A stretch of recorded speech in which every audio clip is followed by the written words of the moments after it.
Good news, friends. We have another installment of Travels in the Holy Land by Harriet Martineau. So we start off with a beautiful engraving entitled Defile Between Jerusalem and Jericho. Hope you can get a good look at that engraving. There will be several more.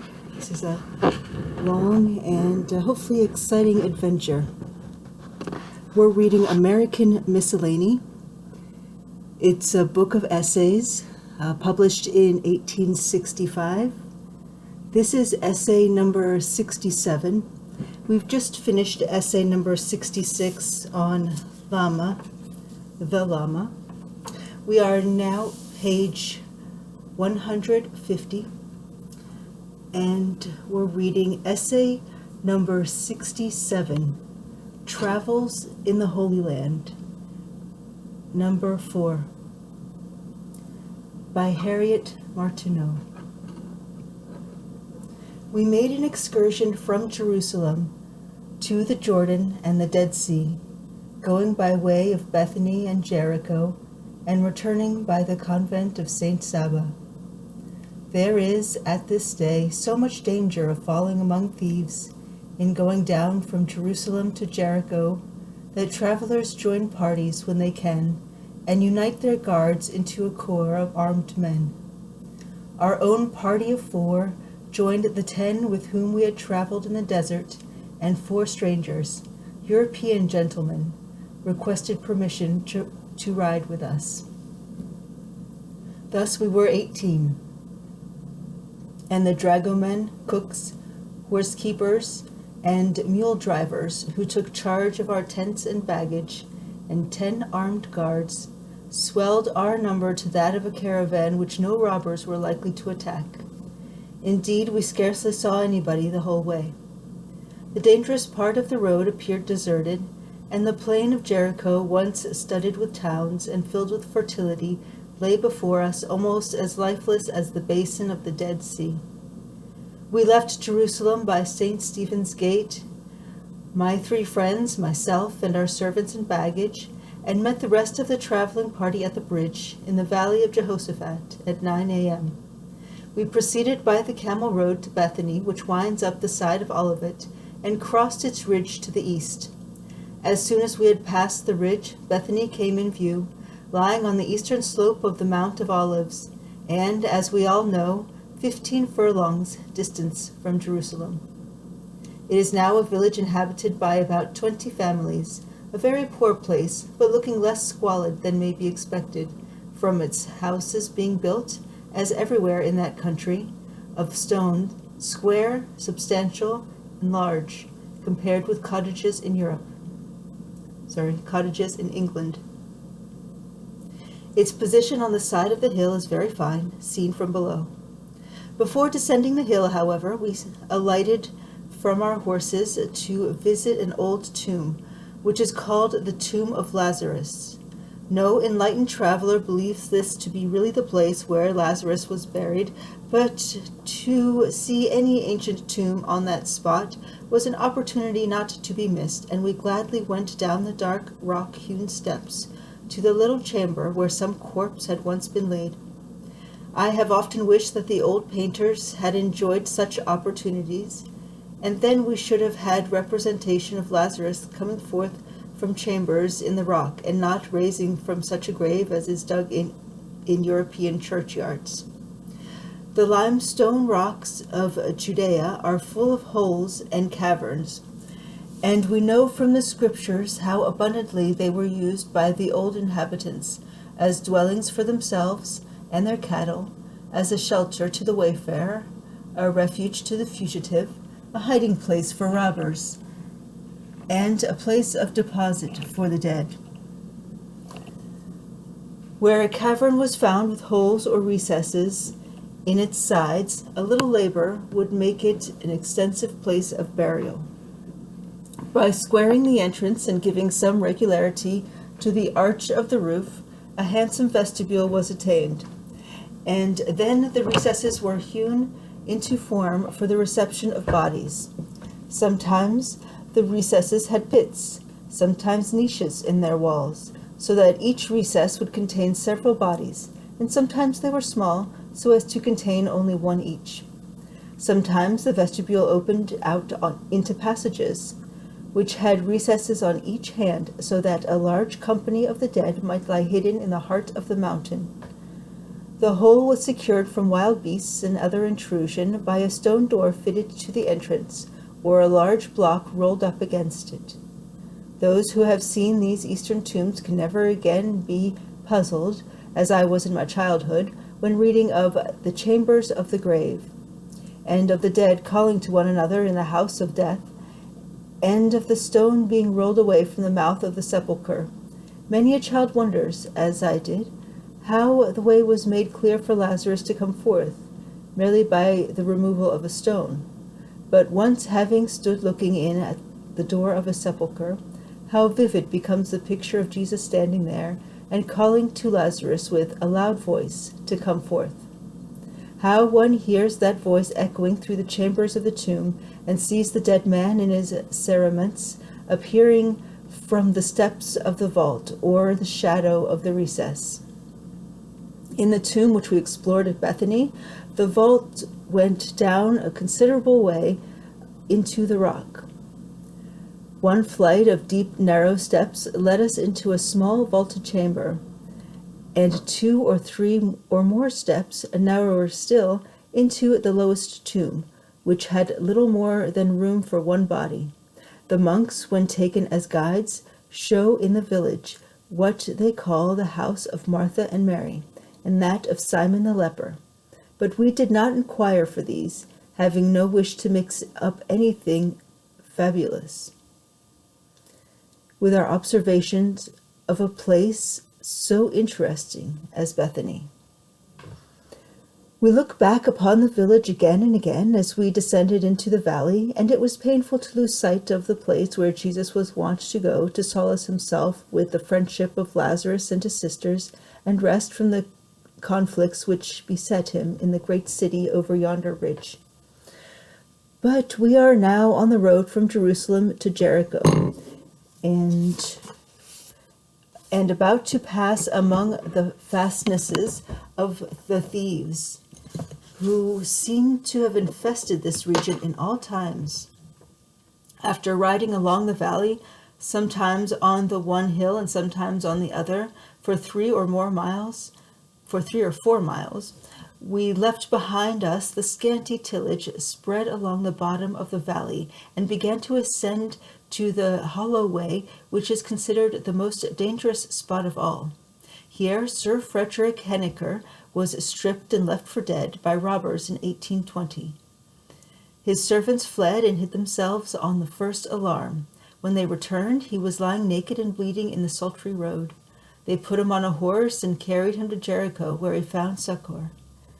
Perhaps he was thinking of the parable of the Samaritans when this accident befell him. I was thinking of it most of the way. Let's take a little break. Check out, we have 2 engravings here. 2 more engravings to look at. Our first one is called Ruins of Jericho. Hopefully you can see that nice little building. This is going to be a little tricky, but we now have the Plain of Jericho.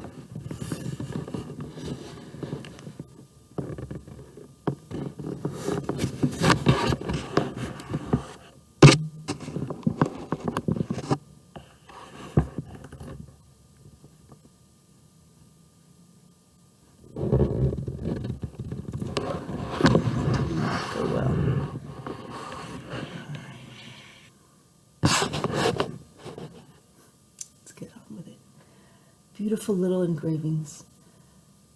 Right. Another story was presently after full in my mind. A beautiful Catholic legend which was told me by a German friend in America, when I little dreamed of ever traveling over this spot. Our road now gradually ascended the high ridge from which we were soon to overlook the plain of Jericho.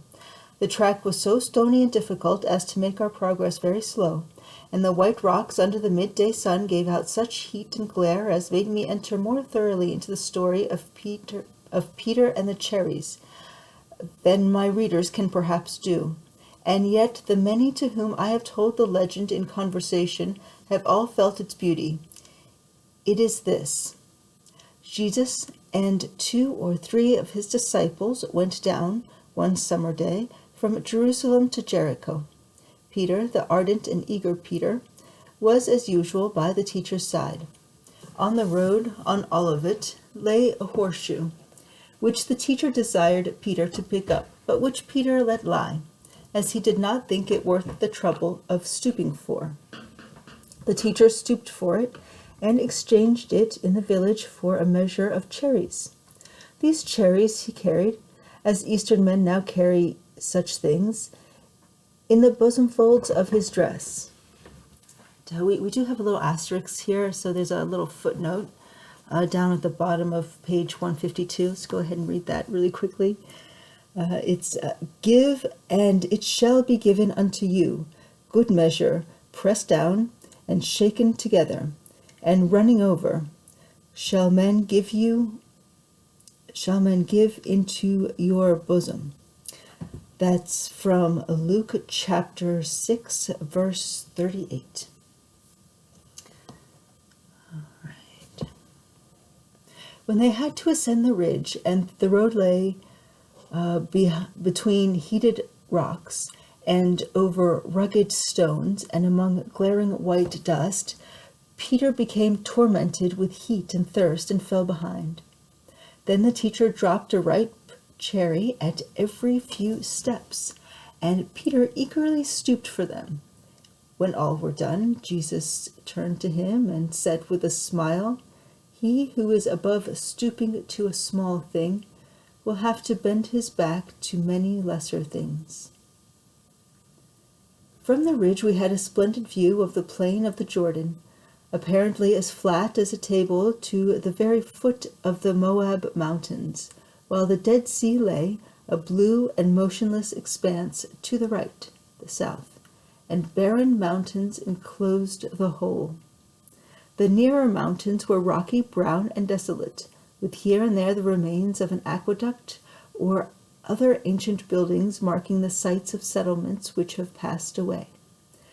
The distant mountains were clothed in the soft and lovely hues which can be seen only through a southern atmosphere. The plain was once as delicious a region as ever men lived in. Josephus called it a divine region, and tells of its miles of gardens and palm groves. And here grew the balsam, which was worth more than its weight in silver, and was a treasure for which the kings of the East made war. Jericho is called in the Scriptures the city of palm trees, and Jericho was but one of 100 towns which peopled the plain. Now all near was barren, and equally bare was the distant tract at the foot of the mountains. But in the midst was a strip of verdure, broad, sinuous, and thickly wooded, where we knew that the Jordan flowed. The palms are gone, and the sycamores, and the honey which the wild bees made in the hollows of their stems. The balsam which Queen Cleopatra so coveted as to send messengers from Egypt for plants to grow at Heliopolis has disappeared from the face of the earth. And instead of these, and the fruits and sugar canes, which were renowned in far countries, we find now little but tall reeds, thorny acacias, and trees barren of blossom or fruit. The verdant strip, however, looks beautiful from afar, and shows that the fertility of the plain has not yet departed. There is enough for the supply and luxury of man, were man but there to wish for and enjoy them. We descended by a road like an irregular staircase, the steepest hill I ever rode down. The gentleman dismounted, but the heat was so excessive that I ventured to keep my seat.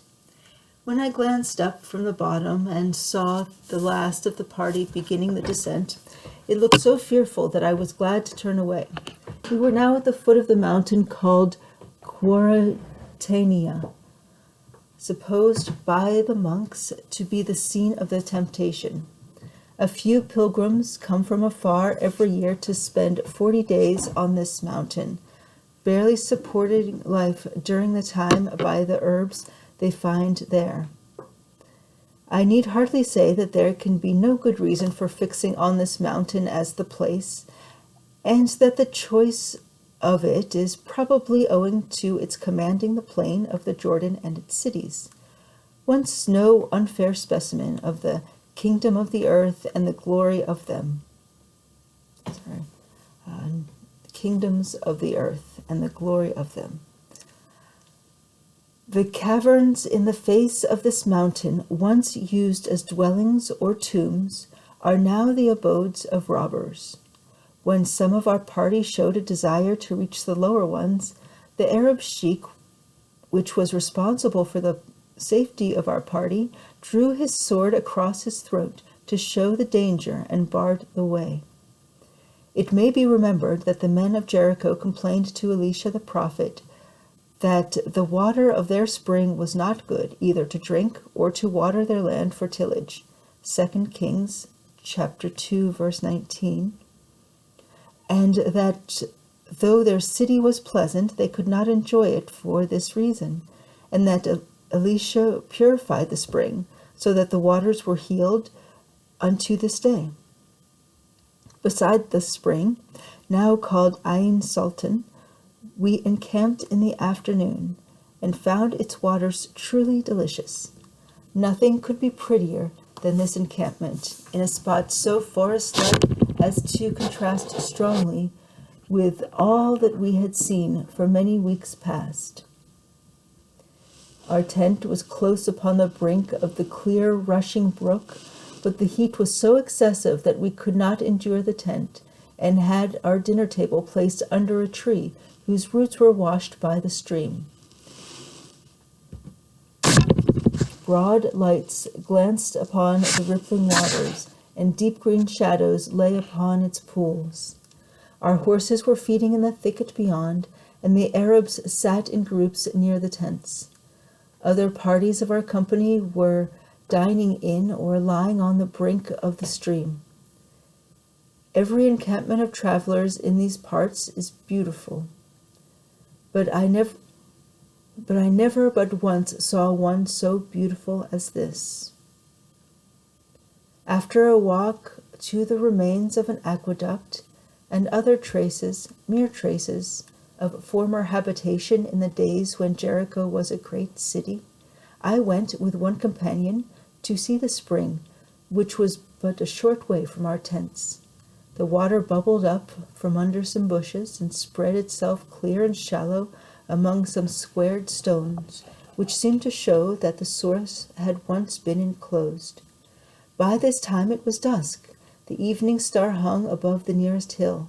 All was silent about us, except the rustle and the dip of the boughs which hung above the water. My companion and I found the temptation to bathe quite irresistible. Under the shadow of a large overhanging tree there was a pool deep enough for the purpose, and there we bathed, rejoicing with the people of Jericho in the sweetness of the water. The Eastern traveler felt a strong inclination to bathe in every sacred sea, river, and spring. How great the interest is, and how like that of a new baptism, those at home may not be able to imagine, and such may despise the superstition which leads hundreds of pilgrims every year to rush into the Jordan. But among all the travelers who visit the Jordan, is there one, however far removed from superstition, who is willing to turn away without having bowed his head in its sacred waters? There was no moon tonight, but the stars were glorious when I came out of our tent to take one more look before retiring to rest. Here and there the watchfires cast yellow gleams on the trees and waters, but there were reaches of the brook, still and cool, where the stars glittered like fragments of moonlight. This day stands in my journal as one of the most delicious of our travels. In the early morning, about 5 o'clock, I ascended a steep mound near our encampment, and saw a view as different from that of the preceding day as a change of lights could make it. The sun had not risen, but there was a hint of its approach in a gush of pale light behind the Moab mountains. The strip of woodland is in the middle of the plain. The strip of woodland in the middle of the plain looked black in contrast with the brightening yellow precipices of Quarantania on the west. Southward, the Dead Sea stretched into the land, gray and clear. Below me, our tents and horses and the moving figures of the Arabs enlivened the shadowy banks of the stream. We were off soon after 6 and were to reach the banks of the Jordan in about 2.5 hours. Our way lay through the same sort of forest land as we had encamped in. It was very wild, and almost the only tokens of habitation that we met with were about Ribha, by some supposed to be the exact site of the ancient Jericho. This is now as miserable a village as any in Palestine, and its inhabitants are as low in character as in wealth. No stranger thinks of going near it who is not well armed. Yet there is a need to resort to no means but honest and very modest and very moderate industry to obtain a comfortable subsistence here, if only honesty were encouraged and industry protected by a good social state. The fine fig trees that are scattered around and the abundant promise of the few crops that are sown show that the soil and climate are not to blame. At this place there is a square tower, conspicuous afar above the trees, which some suppose to be the sole remnant of the great city, but it can hardly be ancient enough to have belonged to the old Jericho. Let's take a moment and have a peek at this final engraving here. It's called the River Jordan, of course. Here we can see the beautiful river, a couple people hanging out.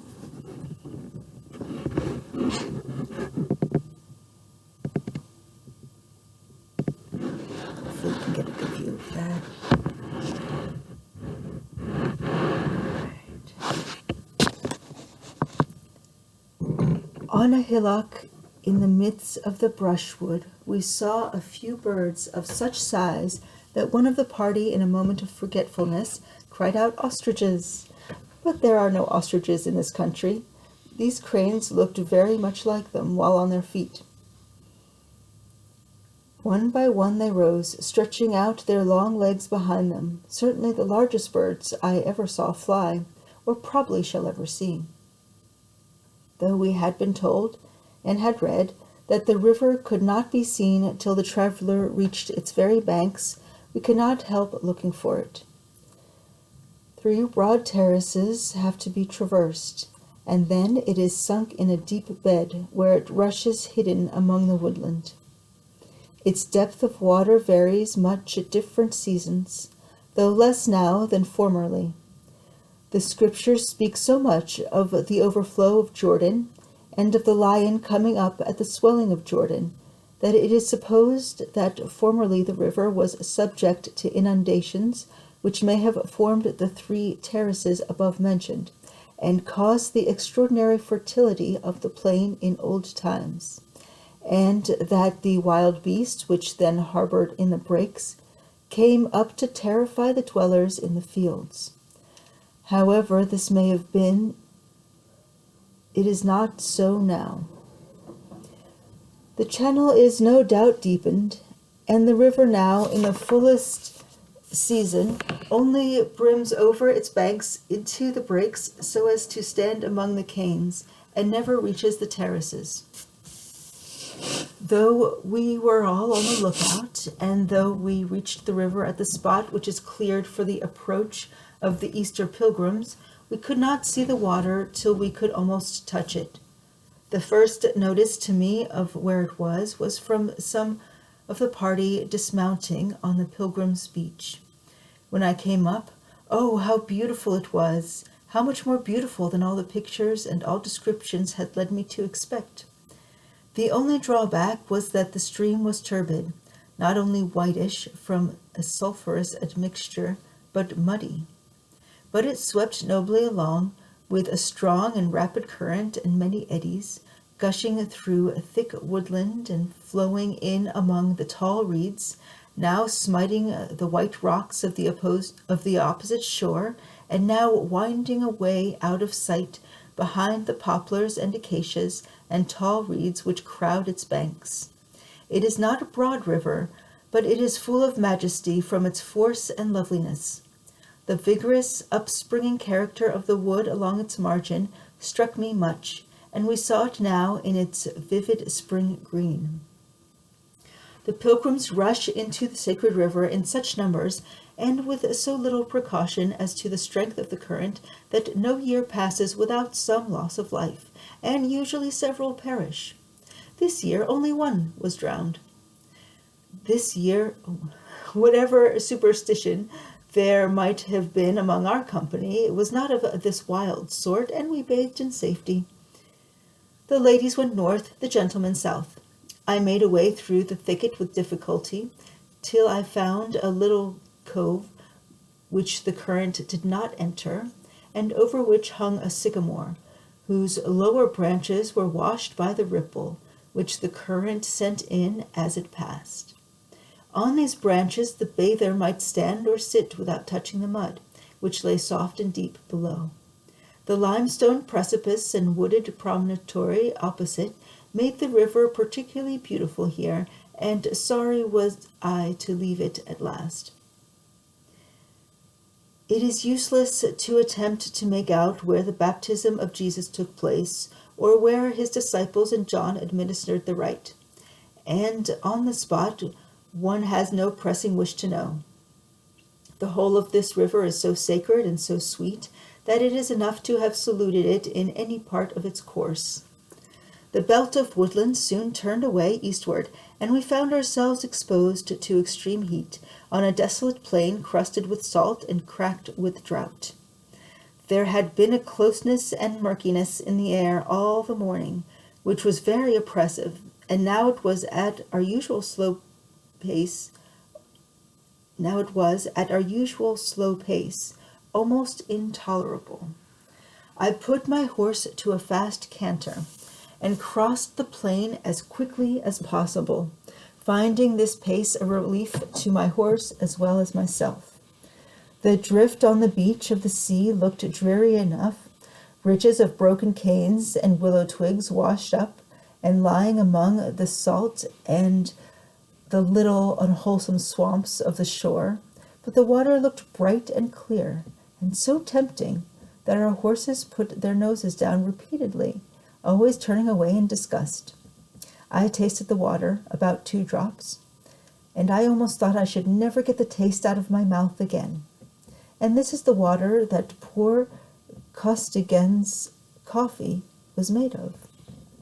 Costigan was a young Irishman whose mind was possessed with the idea of exploring the Dead Sea and giving the world the benefit of his discoveries. It would have been a useful service, and he had zeal and devotedness enough for it. But he wanted either knowledge or prudence, and he lost his life in the adventure, without having left us any additional information whatsoever. He had a small boat carried overland by camels, and in this he set forth, in an open boat in the month of July, with only one attendant, a Maltese servant. They reached the southern end of the lake, not without hardship and difficulty, but the fatal struggle was in getting back again.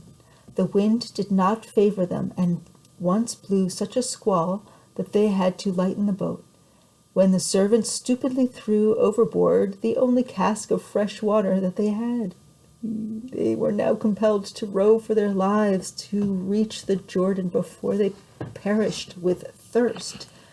but the sun scorched them from a cloudless sky, and the air was like a furnace. When Costigan could row no longer, his servant made some coffee from the water of the lake, and then they lay down in the boat to die. But the man once more roused himself, and by many efforts brought the boat to the head of the lake. They lay helpless for a whole day on the burning shore, unable to do more than throw the salt water over each other from time to time. The next morning the servant crawled away in hopes of reaching Ripa, which he did with extreme difficulty. He sent Costigan's horse down to the shore with a supply of water. He was alive and was carried to Jerusalem in the coolness of the night. He was taken care of in the Latin convent there, but he died in 2 days. Not a note relating to his enterprise was ever found, and during his illness he never spoke on the subject. Any knowledge that he might have gained has perished with him, and no reliable information could be obtained from his servant. Costigan's grave is in the American burying ground, and there I saw the stone which tells his melancholy story. He died in 1835. Another red-headed white man that loves the sunshine. Just can't do it, man. Oh, white man can't do tropic sun. All right, off we go. There appears to be no satisfactory evidence as to whether any fish are to be found in the Dead Sea. Our guides said that some small black fish have been seen there, but others deny this. A dead fish has been found on the shore near the spot where the Jordan enters the lake, but this might have been cast up by the overflow of the river. It is said that small birds do not fly over this lake on account of the deleterious nature of its atmosphere. About small birds I cannot speak, but I saw 2 or 3 vultures winging their way down it obliquely. The curious lights which hung over the surface struck me as showing an unusual state of the atmosphere. The purple musky light resting on one part, and the line of silvery refraction in another. Though the sky was clear after the morning clouds had passed away, the sunshine appeared dim, and the heat was very oppressive. The gentlemen of the party who stayed behind to bathe declared, on rejoining us at lunchtime, that they had found the common report of the buoyancy of the water of this sea not at all exaggerated, and that it was indeed an easy matter to float in it and very difficult to sink. They also found that their hair and skin powdered with salt when dry, but they could not admit the greasiness or stickiness which is said to adhere to the skin after bathing in the Dead Sea. They were very positive about this, and they certainly did observe the fact very carefully. Yet I have seen since my return a clergyman who bathed there, and who declared to me that his skin was so sticky for some days after that he could not get rid of it even from his hands. And the trustworthy Dr. Robinson, a late traveler there, says, after coming out I perceived nothing of the salt crust upon the body, of which so many speak. There was a slight prickling sensation, especially where the skin had been shaved, and a sort of greasy feeling, as of oil, upon the skin, which lasted for several hours. The contrast of these testimonies and the diversity which exists among the analyses of the waters which have been made by chemists seem to show that the quality of the waters of the Dead Sea varies, and it appears reasonable that it should, for it must make a great difference whether fresh waters have been pouring into the basin of the lake after the winter rains, or a great evaporation has been going on under the summer's sun. In following the margin of the sea, we had to cross a creek, where my skirt was splashed. These splashes turned presently to thin crusts of salt, and the moisture and stickiness were as great a week afterwards as at the moment. We wound among the salt marshes and breaks, in and out on the desolate shore of this sea which is not the less dead and dreary for being as clear and blue as a fresh mountain tarn. As we ascended the ranges of hills which lay between us and the convent where we were to rest, the Jordan Valley opened northward and the Dead Sea southward, till the extent traversed by the eye was really vast. How beautiful must it have been once, when the Jordan Valley, whose verdure was now shrunk into a black line amid the sands, was like an interminable garden, and when the cities of the plain stood bright and busy, where the Dead Sea now lay blank and gray.